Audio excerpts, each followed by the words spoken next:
Graças a Deus. Minha amiga, meu amigo, na autoridade do nome do Senhor Jesus, que carrega o nome do Senhor Jesus, nós abençoamos a sua vida, a sua casa, a sua família, o seu trabalho, o trabalho de suas mãos, desde que sejam mãos limpas. Seja abençoada, seja abençoado. Em o nome glorioso e poderoso do Senhor Jesus. E se você crer, diga amém e graças a Deus.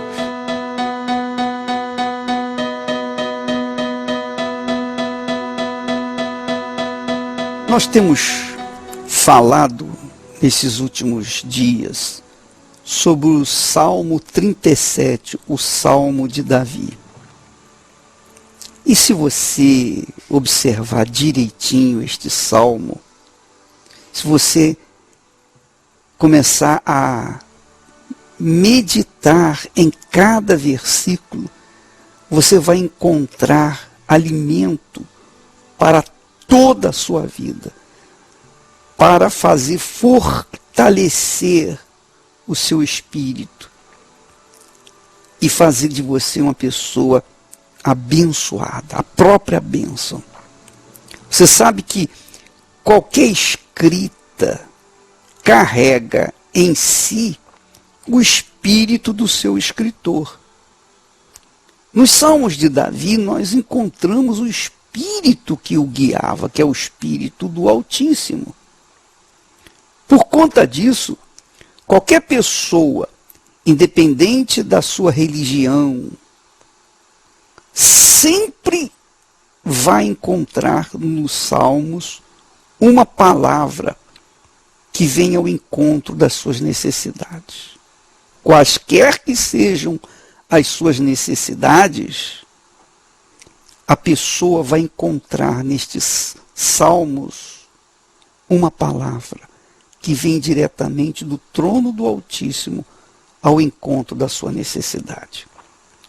O Senhor Deus de Abraão, de Isaque e de Israel continua falando nos dias de hoje, tanto quanto falava no passado, desde que se tenha ouvidos para ouvir a sua voz. Você tem ouvidos para ouvir a sua voz, independentemente da sua religião, ser católico, ser evangélico, ser espírita, ser macumbeiro, se tem religião, se não tem religião, desde que você seja uma alma e que tenha ouvidos para ouvir, então Deus está pronto para falar com você.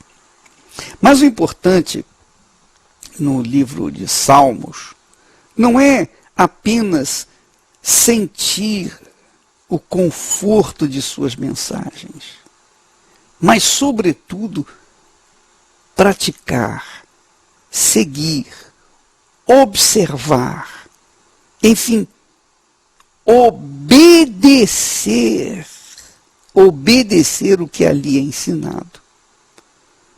Porque, do contrário, a sensação de conforto das palavras de Deus passa e o desespero volta novamente. A partir do momento em que você começa a praticar aqueles conselhos, então você vai começar a colher os frutos dessa prática. Minha amiga, meu amigo, preste atenção ao início do Salmo 37. Diz assim: não te indignes por causa dos malfeitores. Quer dizer, a gente não tem que ficar revoltado por conta dos que fazem o mal. Nós não temos que ter inveja dos que praticam a iniquidade e, por algum momento, por algum tempo, se dão bem. Nós não podemos olhar para aqueles que seguem o caminho dos malfeitores. De forma nenhuma. Cada um de nós tem que seguir o nosso próprio caminho, pesar cada passo que nós damos. Sabe que quando eu procuro olhar para a minha vida no sentido se estou obedecendo ou não a palavra de Deus, então eu estou cuidando da minha estrutura espiritual. Eu não tenho que ficar olhando para o fulano que ganhou rios de dinheiro fazendo o que não prestava, na corrupção, no roubo, na mentira, na safadeza. Eu não tenho nada com aquela pessoa, de forma nenhuma, de jeito nenhum. Eu tenho comigo, eu tenho uma responsabilidade diante de Deus com a minha vida. É claro que nós lutamos em favor das pessoas que estão caídas, perdidas, desorientadas. Mas, primeiro nós cuidamos da nossa vida. Primeiro nós salvamos a nossa pele. Você não pode salvar uma pessoa que está se afogando se você também está se afogando. Primeiro você salva-se a si próprio. Depois você vai salvar a pessoa que está se afogando. Não é assim? Senão, os dois vão morrer. Então, primeiro a gente tem que se salvar, para depois então poder salvar os outros. Ora, eu sempre tive essa consciência. Eu não tinha que ficar olhando para os malfeitores.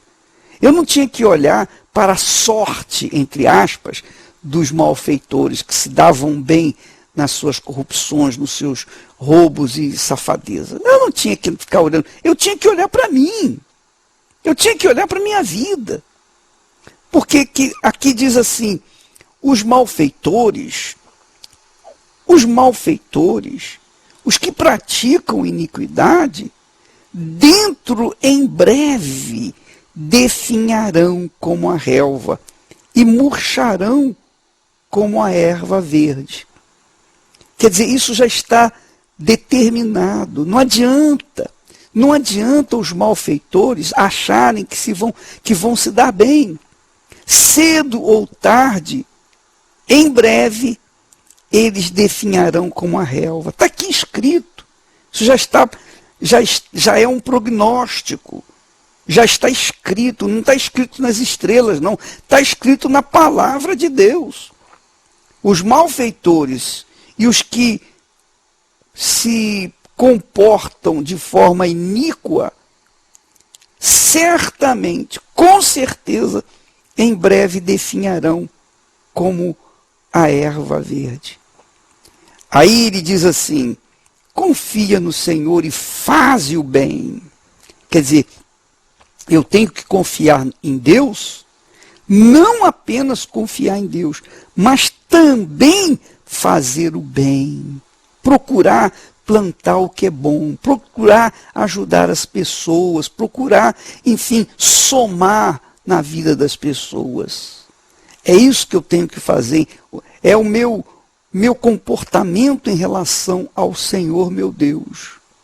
Eu tenho que confiar nele e continuar fazendo bem, independentemente das injustiças que eu sou vítima, independentemente das falas, das más línguas que tentam me atingir, independentemente da crítica, independentemente do que o mundo venha dizer a meu respeito, não me importa. O que me importa é o que eu faço, se é bom ou se é mal. Agora, se por acaso eu fico dando ouvidos àqueles que me criticam, àqueles que falam mal, aqueles que zombam de mim, aqueles que têm sempre uma palavra negativa a meu respeito, mesmo não me conhecendo, é claro que eu vou me revoltar e querer me defender. Aí eu caio no mesmo nível deles. Então eu não tenho que olhar para os malfeitores, eu não tenho que ficar mirando aqueles que falam mal de mim. Eu tenho que cuidar da minha salvação, do meu coração. Eu tenho que manter a minha consciência limpa diante do meu Senhor. Portanto, o que eu faço? Eu faço o bem. Aí diz assim, alimenta-te da verdade. Quer dizer, alimentar-se da palavra de Deus é alimentar-se da palavra da verdade. É isso que eu procuro fazer. Diz assim, agrada-te do Senhor. Então eu tenho que procurar com as minhas obras boas, eu agrado ao Senhor. Agrada-te do Senhor. Se eu faço o que é bom, se eu planto o que é bom, se eu planto a boa semente, eu vou colher os bons frutos. Quer as pessoas gostem ou não, quer esteja escrito ou não, eu vou colher sempre aquilo que eu planto, aquilo que eu semeio. Então, aquele que se alimenta da verdade faz o bem, é justo, correto, é íntegro na sua conduta, no seu comportamento. É isso que vale para Deus. O que vale para Deus não é o que eu creio, mas é o que eu faço.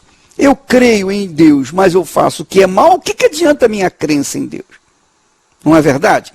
Então, eu creio em Deus e tenho que assumir essa crença, porque é assim que eu me tornarei justo diante de Deus. Então ele diz assim, agrada-te do Senhor, diz o rei Davi. Cheio do Espírito Santo, ele falou, agrada-te do Senhor. E ele, o Senhor, satisfará os desejos do teu coração. Olha que maravilha. Quer dizer, se eu agrado ao Senhor, ele vai satisfazer os desejos do meu coração. Se eu não agrado ao Senhor, ele não vai satisfazer os desejos do meu coração. Então é toma lá da cá. Essa é a realidade, minha amiga. O tratamento com Deus é assim, é dessa forma. Não tem esse negócio, eu sinto, eu creio, eu amo a Deus. Se você ama a Deus, Jesus disse, aquele que me ama faz a minha vontade. E quem faz a vontade de Deus agrada a Ele. Então, se eu agrado ao Senhor, é certo que eu vou ser abençoado. Eu posso não ser abençoado no mesmo dia. Eu posso não ser abençoado no dia seguinte. Mas olha, você pode ter certeza, eu não vou morrer antes de ver a bênção na minha vida. Porque eu estou agradando ao Senhor. E ele diz assim, entrega o teu caminho ao Senhor, quer dizer, entrega a tua vida, o teu futuro ao Senhor, entrega os teus sonhos, seus desejos, entrega seus projetos pessoais para o Senhor e confia nele. Segunda vez que ele manda confiar, e o mais ele fará. Que coisa maravilhosa, que coisa bendita. É a gente ler, entender, compreender, absorver essas pérolas de Deus, que são as suas palavras, e praticá-las. Ele diz assim, entrega o teu caminho ao Senhor, confia nele, confia, creia que ele vai fazer aquilo que prometeu, e o mais ele fará. E aí, olha só, o versículo 6, fará sobressair a tua justiça como a luz. Fará sobressair a tua justiça como a luz. Você sabe que o sol todos os dias nasce e todos os dias morre. Não é? Todos os dias ele se põe, todos os dias ele nasce, todos os dias se põe. Então chova, faça sol, tempestade, trovoadas, tenha vendavais, tufões, maremotos, terremotos, venha o que vier na terra, o sol sempre vai nascer e depois vai se pôr. Venham as guerras, venham as revoluções, os homens roubam, matam, estupram, são pedófilos, são perversos, são injustos, são cruéis, há guerra entre eles, bombas são soltas sobre cidades, há um inferno nesta terra. Mas todos os dias o sol nasce e se põe. Assim é a justiça daqueles que fazem o bem, que se mantêm na feitura do bem. Minha amiga e meu amigo, você que está me ouvindo e que por acaso tem autoridade para fazer o bem, não faça o que é mal. Mesmo que você ganhe menos fazendo o bem, é melhor que você faça o bem ganhando pouco do que você fazendo o mal ganhando muito. Porque com certeza amanhã as suas obras vão aparecer. Com certeza amanhã aquilo que você fez ontem vai aparecer. Não tenha dúvida. Você veja, por exemplo, quantos políticos corruptos fazem às escondidas coisas que a gente jamais imaginava, não é verdade? Pois bem, hoje nós vemos os mesmos políticos sendo escrachados na mídia. Por quê? Porque às escondidas eles se corromperam, roubaram. Hoje estão estampadas as suas faces, né? As suas hipocrisias, os seus roubos diante de todo o mundo. Porque isso é vergonha para ele e para suas respectivas famílias. Ora, minha amiga, Deus fará sobressair a sua justiça como a luz. E o teu direito será como o sol ao meio-dia. Quer dizer, se eu persigo fazendo o que é certo, o que é bom, o que é justo, mesmo sendo mal pago, mesmo ganhando pouco, mesmo ganhando uma miséria, mas eu continuo vivendo uma vida reta, íntegra, amanhã eu vou colher os frutos dessa justiça. Não tenho dúvida disso, minha amiga, meu amigo. É isso que faz a diferença entre o justo e o perverso. É isso que vale diante de Deus. Você tem autoridade para fazer o que é justo, não faça o que é injusto, porque você vai colher os frutos disso. Você vai amargar injustiças também, porque se nós semeamos o que é mal, com certeza,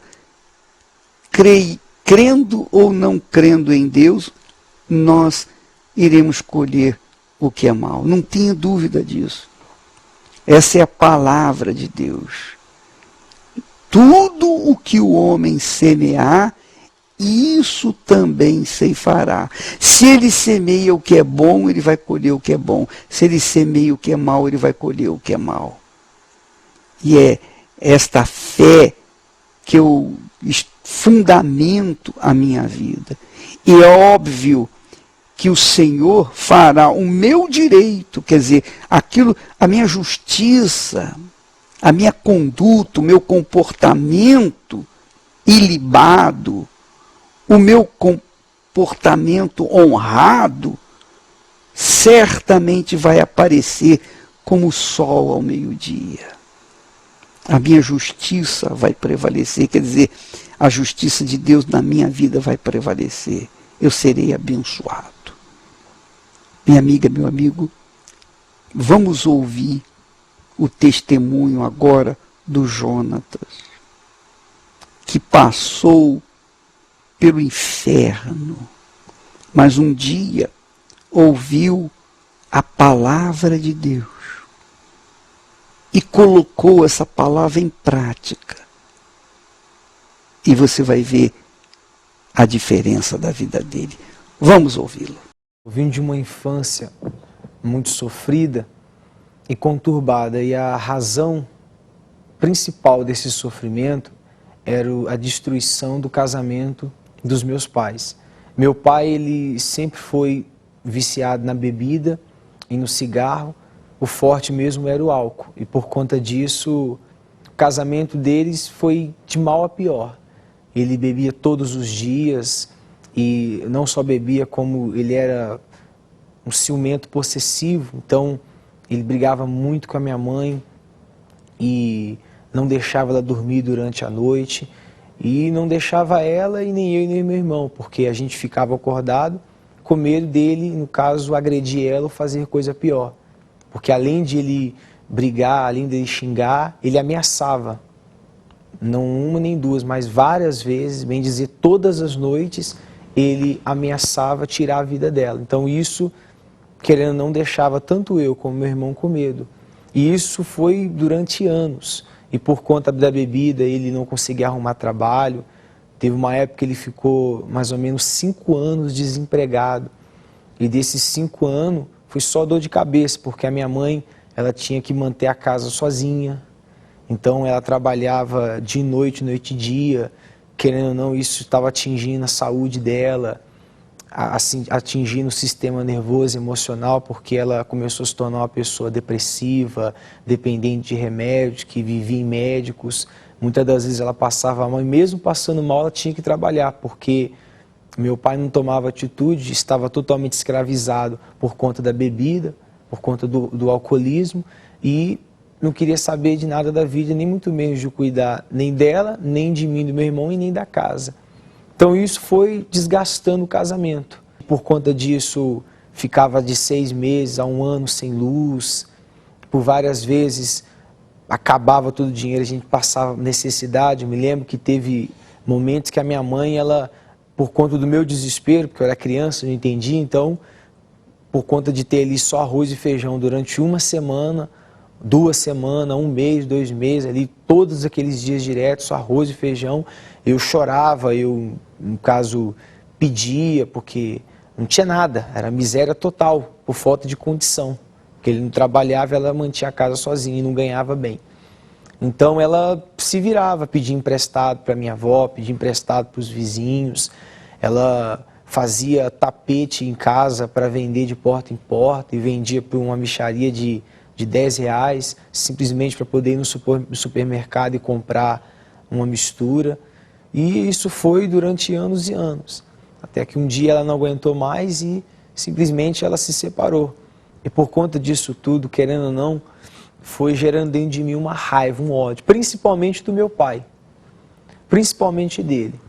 Um desejo de agredir ele, um desejo de matar ele, enfim. E a minha cabeça começou a se perder, porque eu me lembro que com meus 10 anos de idade, eu conheci, no caso, o vício do cigarro e comecei a fumar. Dali já foi um passo para a maconha. Eu me lembro que foi para meus 10 aos 11 anos que eu comecei no cigarro. Já completando 11 anos, eu conheci a maconha. Então, comecei a me envolver nas drogas e começou só o final de semana, depois começou segunda, terça, quarta, todo dia, a semana inteira. Aquilo se tornou um vício, eu me tornei dependente daquilo. E aquilo foi aumentando a raiva ainda mais, mediante a situação que eu passava dentro de casa e por conta de eu estar dominado, totalmente dominado por conta das drogas. E isso não bastava, eu conheci o mundo, que eu comecei a sair, aí eu conheci amizades que também se envolviam com as drogas. Aí começou, para um jovem que só ficava dentro de casa, vendo televisão, simplesmente não saía nem do portão, eu comecei a sair, no caso, todos os dias, a chegar um pouco mais tarde, começar a chegar meia-noite, 1 hora da manhã, ficava nas esquinas, dali já comecei só usando droga. Aí conheci uma turma que morava ali perto de casa, que eles estavam com a ideia de começar a vender droga, e eu entrei no meio, então eu comecei junto com eles. Aí dali já começou a chegar em casa 2 da manhã, 3 da manhã, 4 da manhã, já comecei a virar à noite, e isso destruindo a minha vida, porque além da minha mãe passar uma guerra danada dentro de casa por conta da condição que não tinha e por conta do meu pai, ela começou a se preocupar comigo, porque ela sabia que eu estava me envolvendo em coisas erradas. Porque do cigarro fui para a maconha, da maconha já começou no tráfico, dali eu conheci o álcool. Embora eu era novo, em torno dos meus 13 para 14 anos, chegou um ponto que eu fumava tanta maconha que não fazia mais efeito. E a razão de tudo isso é porque, pelo fato da minha família estar totalmente destruída, por conta das necessidades, das dificuldades, eu era muito triste. Porque, bem dizer, eu não tinha felicidade em casa. Eu não tinha, bem dizer, um pai. Tinha uma mãe e não tinha, porque a minha mãe ela sempre se preocupou, mas por conta de tanto sofrimento chega um ponto que a pessoa ela desaba. E a minha mãe não tinha um pingo de estrutura para cuidar de mim. E para piorar a situação por conta dessa vida que eu estava me envolvendo a cada dia, então eu me tornei, bem dizer, a ovelha negra da minha família, porque todos passaram a ter uma má impressão ao meu respeito, né? Querendo ou não, eu me fechei, já não tinha conversa, não tinha papo, não tinha amizade, não tinha intimidade, passei a desprezar eles. Então, a visão que eles tinham de mim era aquela, tá perdido, e a cada dia que se passa vai se perder mais ainda. E uma das frases que eles mais repetiam era aquela, se continuar assim é dois caminhos, ou cadeia ou caixão. Até que com o passar do tempo, tudo aquilo que eles diziam, bem dizer, a profecia, né, que eles diziam, se cumpriu. Porque no envolvimento ali das drogas, eu me aprofundei ainda mais no tráfico, no caso no crime, a vender droga, e eu acabei sendo preso. E lá dentro foi meu fundo de poço, porque lá dentro eu já não tinha fora, já não tinha ninguém do lado de fora, piorou lá dentro. Porque lá, no caso, era eu e mais outros presos, se eu não me engano, em torno de 50 ou mais, e cada um com história, com pior do que o outro. Então ali dentro eu me encontrei naquela cela fechada, lembro que a gente dormia no chão, era um colchão para cada um colchão, no caso velho, sujo, para cada um, e ali eu dormia praticamente com o olho aberto e o outro fechado, porque durante a noite era um tentando matar o outro, enforcado de outras maneiras, era briga, discussão. Então ali realmente eu me vi no inferno. Literalmente eu me vi ali dentro do inferno. E aquele pensamento, poxa, eu estou aqui dentro agora, eu não vou sair nunca mais. Eu estou aqui dentro agora, eu posso morrer. Então é aquele medo. É aquele medo de estar ali num lugar que eu não conhecia ninguém, é aquele medo de estar ali sozinho e não ter ninguém ao meu lado, é aquele medo de morrer. O principal medo era o medo de morrer. Porque enquanto eu estava no mundo ali curtindo, saindo, me divertindo, aprontando, em outras palavras, eu usava as drogas, a balada, a prostituição, tudo isso para preencher o vazio, a tristeza que eu tinha. Então, do lado de fora, eu me preocupava com a morte, não tinha medo, porque eu tinha coisas que preenchiam esse vazio, que era enganação, era ilusão. Mas lá dentro já não tinha mais nada. Lá dentro tinha prostituição, lá dentro não tinha amigo, porque quando eu estava do lado de fora, os amigos me davam tudo. Quando eu fui preso, simplesmente todos viraram as costas e eu fiquei sozinho. Diante desse inferno que eu estava vivendo, teve um dia que teve o dia da visita. Foi aonde a minha mãe me visitou. Eu lembro que foi a minha mãe e o meu pai lá. E a minha mãe, conversei com ela, lembro que eu chorei bastante. Aquele momento desagradável, aquele momento triste. E eu lembro que antes dela ir embora, ela falou, ó, sua tia, ela deixou um presente para você. Aí eu até perguntei o que é. Ela falou, uma Bíblia. Aí ela foi embora e o carcereiro veio e me entregou. É uma Bíblia de estudo. E dentro daquela Bíblia ela mandou um papel escrito ali várias passagens que falavam sobre o perdão. Que Deus perdoa independente de quem a pessoa é ou o que ela tenha feito. Porque o que mais me assombrava, além do medo de morrer, era o seguinte, pô, diante de tudo que você fez, as coisas erradas, as coisas horríveis, tudo que você aprontou, Deus virou as costas para você, Deus não liga para você, não tem perdão, já era. Agora você vai colher tudo que você plantou. Assim como você fez ruindade para tantas pessoas, prejudicou a vida de tantas pessoas, enfim. Agora é a sua vez. Então, daí é para pior. Você conheceu a cadeia, o próximo passo agora é a morte. Já era para você, acabou. Então, era isso que me assombrava. E quando eu abri aquela Bíblia e comecei a ler, lembro que eu lia todos os dias, porque eu fiz dela o meu amigo. Então ali todos os dias, pela manhã, ou pela tarde, ou pela noite, tinha dias que eu ficava praticamente o dia todo para ali ocupar meus pensamentos, para não ficar chorando, para não ficar ali triste, abatido, de cabeça baixa. Ficava ali todos os dias lendo. Li todas as passagens que a minha tia mandou para mim, as passagens que falavam sobre o perdão, e conforme eu ia lendo, eu fui me aproximando de Deus, claro, da minha maneira. Na igreja a gente aprende de outra forma, mas ali, eu naquele meio aquele sofrimento, que eu queria era ajuda. Queria ajuda, independente de onde ela ia vir ou como ela ia vir. Então eu comecei a ler.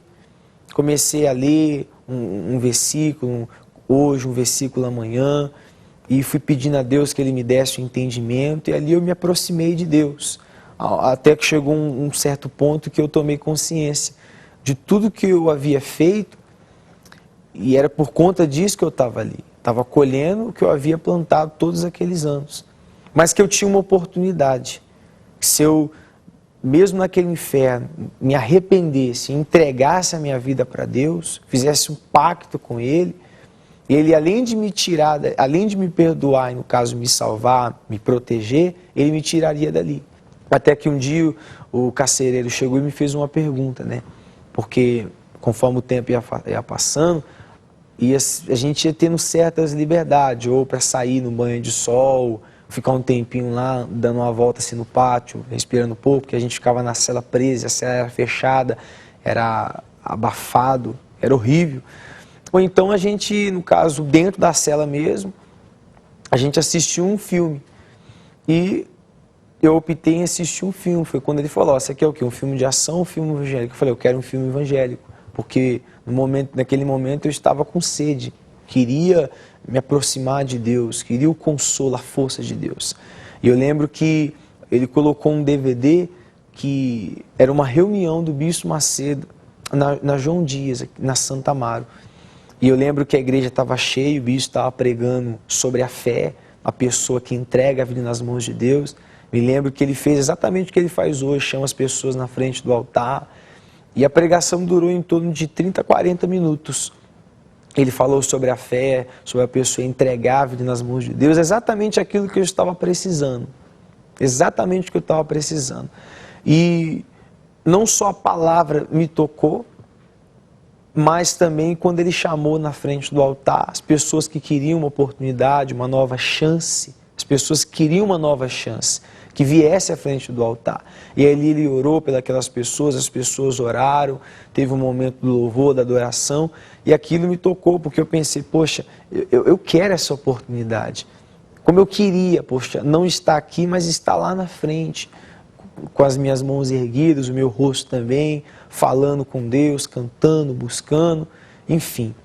E foi daquele dia em diante que eu lembro que eu dobrei os meus joelhos, era mais ou menos umas 6 horas, eu dobrei os meus joelhos e falei, ó Deus, não importa o dia ou a hora que o Senhor vai me tirar daqui, não que eu não queira sair, eu quero, que ninguém quer ficar nesse inferno, mas eu reconheço o seguinte, se eu estou aqui, realmente é porque eu mereço, eu estou colhendo o que eu plantei, mas eu me arrependo de tudo que eu fiz, e é o seguinte, se o Senhor me der uma oportunidade, dependente do dia ou da hora que eu vou sair daqui, sem pouco ou muito tempo, eu vou sair daqui uma nova pessoa.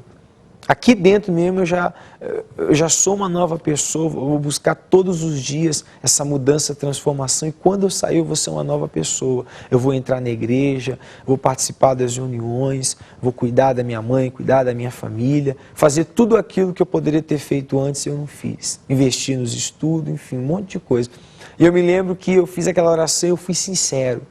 Não pelo choro, mas pela intenção do meu coração. Eu chamei a atenção de Deus ali, eu toquei em Deus e movi as mãos de Deus. E não demorou muito tempo, porque Deus via a intenção do meu coração e que realmente ali eu tinha feito um pacto com Ele, tinha entregado a minha vida a Ele, mesmo estando lá dentro.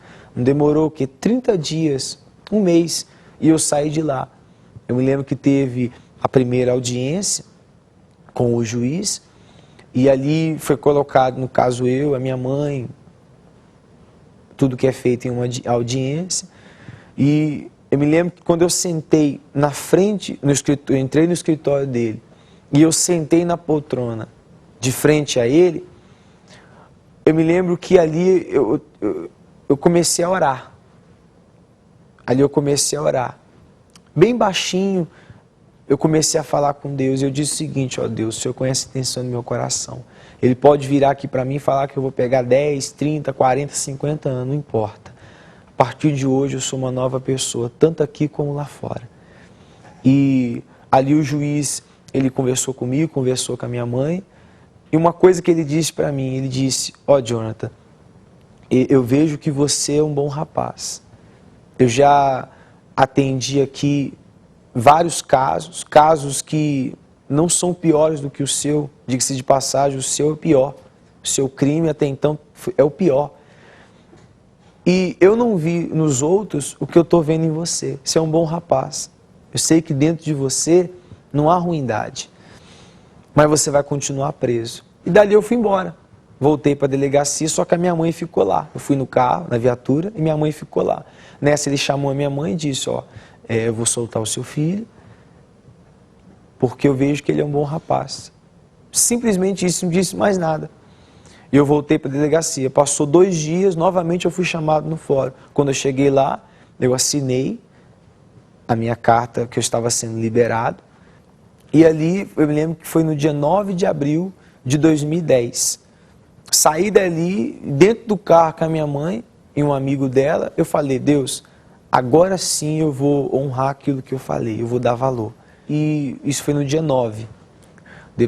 2 dias depois, no dia 11, foi aonde eu entrei na igreja. Cheguei no momento da palavra, e era exatamente a pregação que eu tinha ouvido quando eu estava preso, no DVD que eu assisti da reunião do Bispo Macedo. E eu ouvi aquela pregação que entrou em torno de 25 a 30 minutos. E a mesma coisa que o Bispo Macedo fez no DVD, que é chamar o povo à frente, na época o pastor também fez. E eu não pensei 2 vezes, eu levantei do lugar, lembro que a minha mãe ficou, mas eu levantei do lugar e fui até a frente. Ali eu levantei as minhas mãos, com os meus olhos fechados e falei: ó Deus, eu não sei orar, eu nunca tive envolvimento com isso, mas eu levanto aqui as minhas mãos e a única coisa que eu quero é ajuda, porque eu não quero sair daqui e voltar a fazer tudo que eu fazia antes. Eu não quero sair daqui e simplesmente não dar valor ao que o Senhor fez para mim. E eu me lembro que ali um peso saiu, eu senti um peso saindo de mim, um peso, um fardo. Naquele mesmo momento veio dentro de mim uma paz, uma alegria, uma felicidade de que eu estava no lugar certo, de que daquele dia em diante tudo ia ser diferente, eu ia ser uma pessoa diferente, fazer coisas diferentes. E eu saí daquela reunião leve, tranquilo, saí dali em paz, fui para casa uma nova pessoa. Até a minha mãe assim ficou olhando para mim assim, meio que, o que será que aconteceu quando ele voltou lá da frente? Mas ali eu tive a minha experiência com Deus.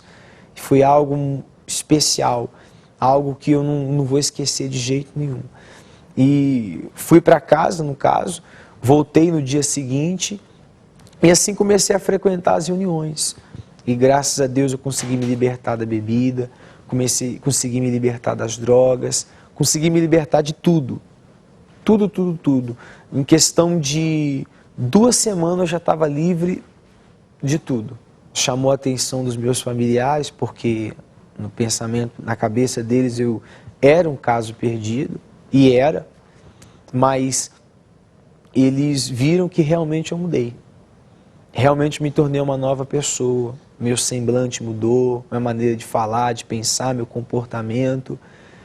Eu era um e me tornei outro. E os dias foram se passando, eu estava firme, já de uns meses, perseverando, até que eu ouvi falar sobre o Espírito Santo, que era a garantia da minha permanência eterna, porque eu carregava dentro de mim um temor. Eu não queria cair, eu não queria me perder, eu não queria voltar para o lugar de onde eu vim.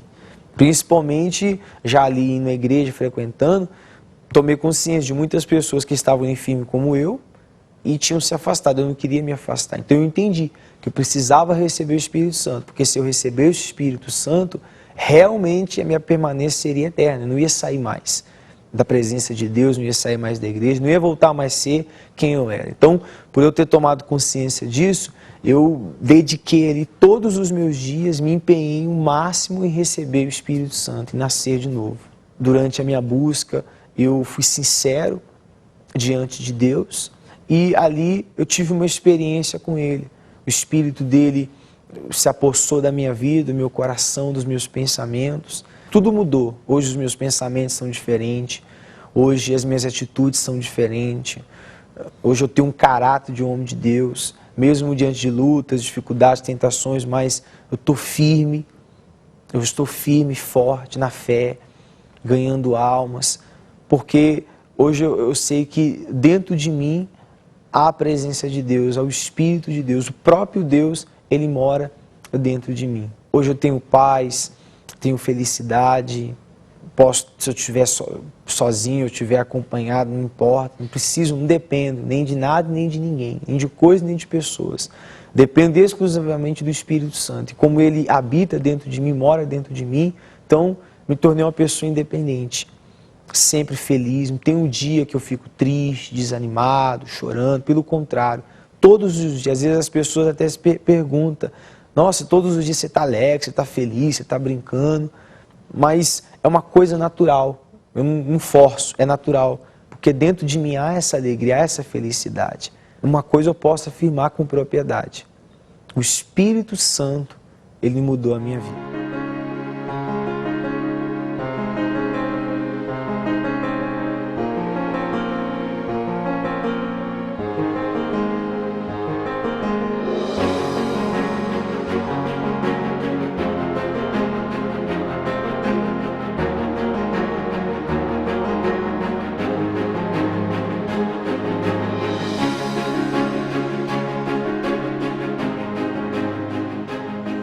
Graças a Deus pela palavra de Deus que dá vida aos que estão mortos, que levanta dos sepulcros os que estão lá.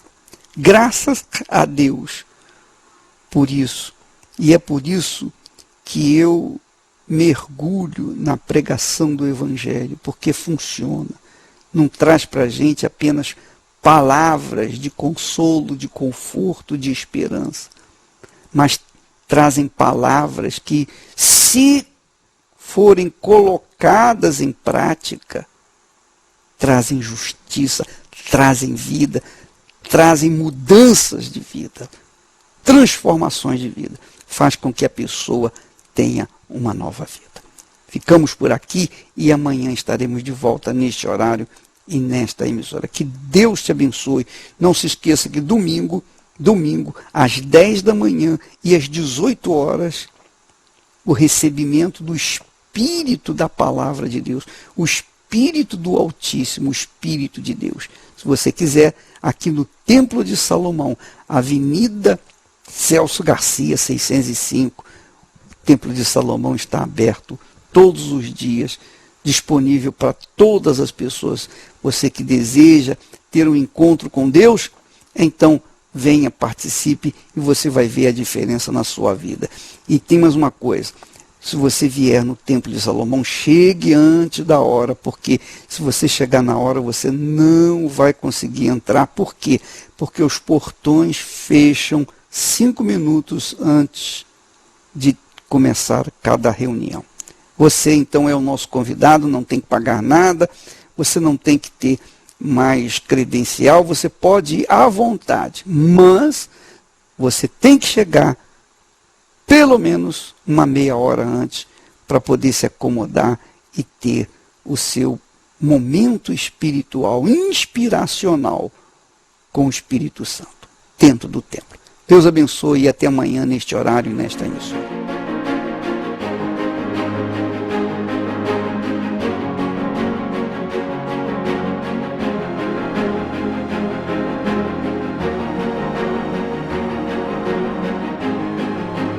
Deus abençoe a todos, direto do Templo de Salomão para o Brasil e para o mundo. Eu quero me dirigir a você que está desesperado, gemendo, sofrendo, e aquela velha pergunta fica martelando na sua cabeça: Por que que eu estou passando por isso? Por que que Deus, Ele permite eu viver o que eu estou vivendo?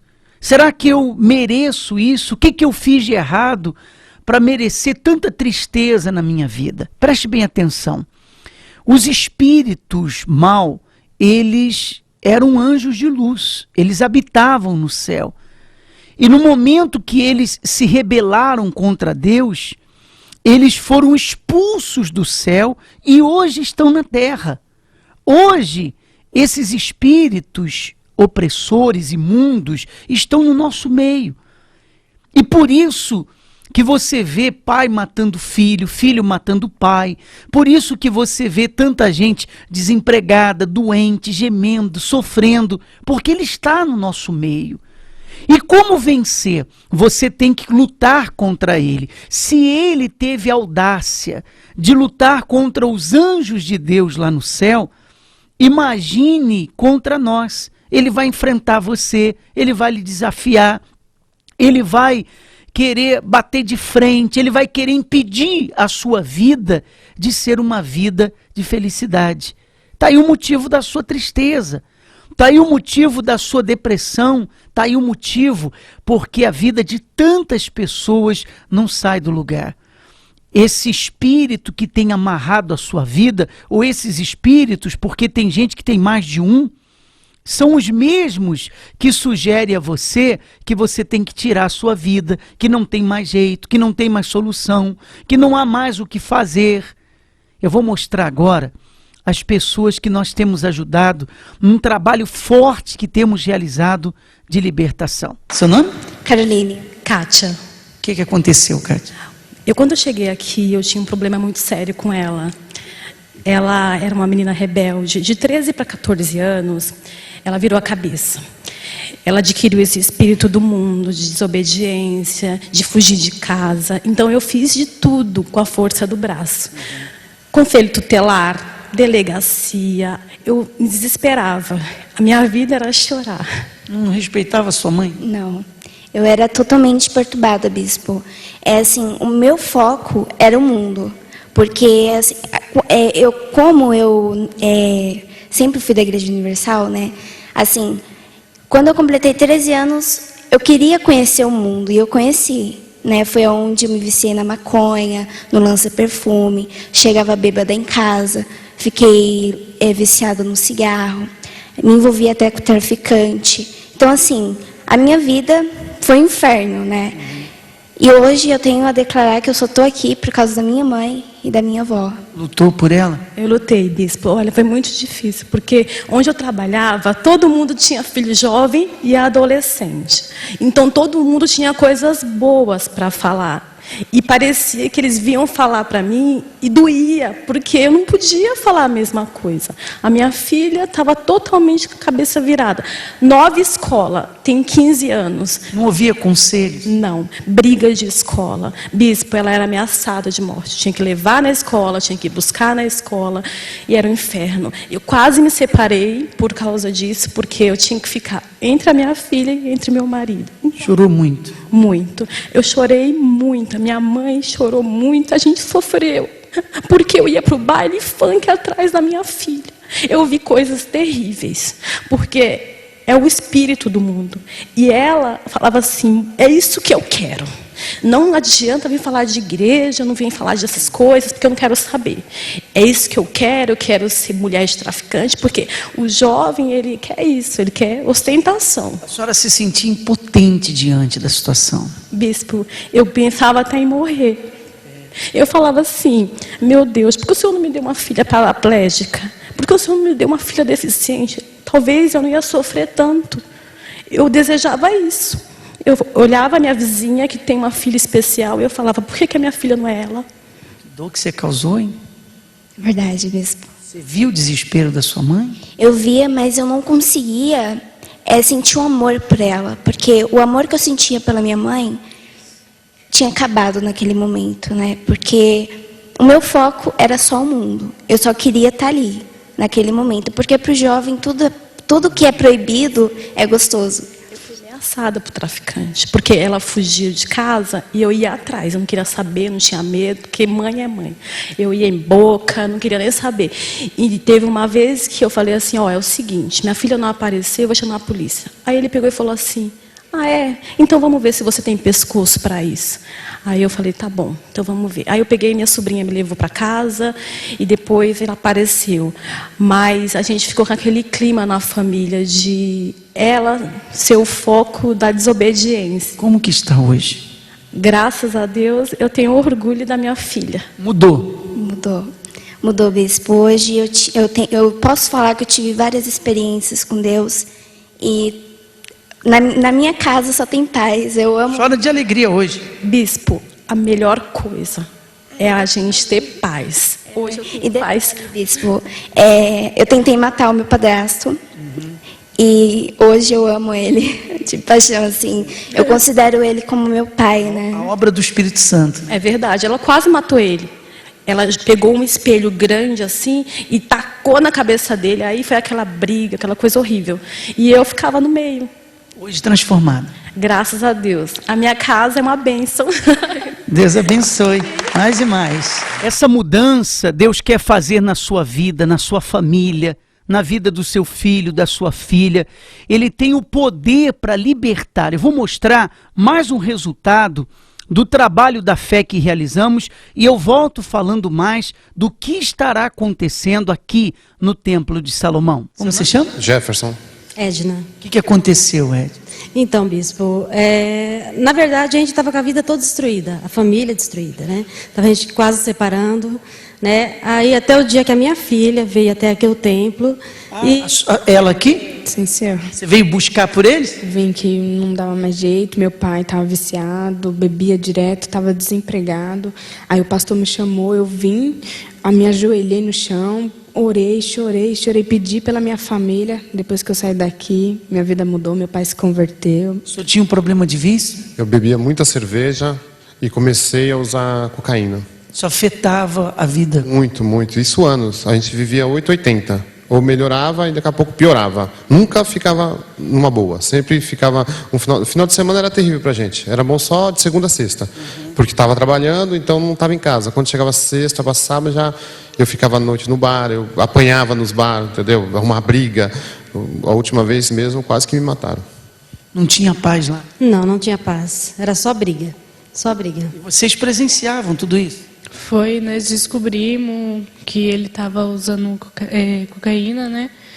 E foi, assim, um chão para mim, porque ele sempre foi o meu tudo, né? Aí eu descobri, assim, foi horrível. Quer dizer que a sua intercessão aqui no Templo de Salomão fez a mudança? Sim, senhor. Depois que eu saí daqui, minha vida já saiu transformada. Ele arrumou emprego, se converteu, foi batizado e eu trouxe toda a família agora. Né?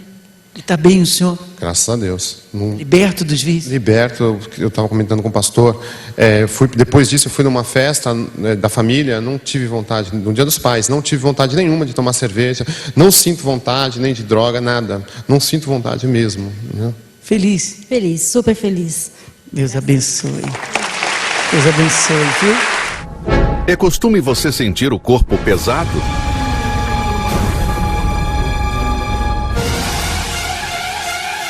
Volta e meia você é tomado por um cansaço e certo desânimo? Dores estranhas aparecem no seu corpo? Você precisa se libertar.